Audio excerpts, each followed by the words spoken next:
L'Inde, c'est un peu, on peut dire, c'est le Cendrillon qui se réveille. Et voilà, il ne faut pas rater l'occasion. Il était intéressant de savoir vraiment quelles étaient les opportunités réelles par rapport à la concurrence des entreprises locales. Et là, je pense que les interlocuteurs y ont bien répondu. Ça n'a confirmé que les entreprises wallonnes, en tout cas, avaient intérêt à miser vraiment sur un avantage tout à fait spécifique, bien se positionner dans une niche et jouer surtout sur la qualité et surtout sur les relations de long terme avec leurs partenaires indiens. On parle très peu de l'Inde, j'ai vraiment l'impression que l'Inde est cachée derrière la Chine, alors que l'Inde a un potentiel pratiquement identique au niveau démographique. Il y a le gros avantage en Inde d'avoir une civilisation qui est vraiment extraordinaire, mais qui existe toujours maintenant. Donc il y a un aspect émotionnel dont on parle peu en général, mais qui est très présent en Inde.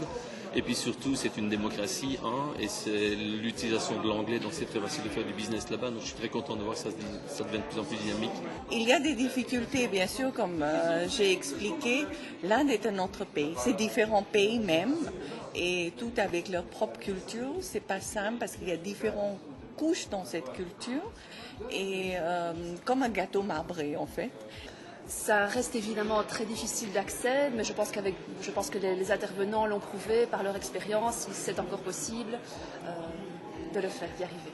Ça a renforcé ma conviction. J'espère avoir 2-3 contacts ici relativement intéressants, mais je suis très content de la conférence ici. Et les intervenants ont un très haut niveau, donc ça fait très plaisir ici.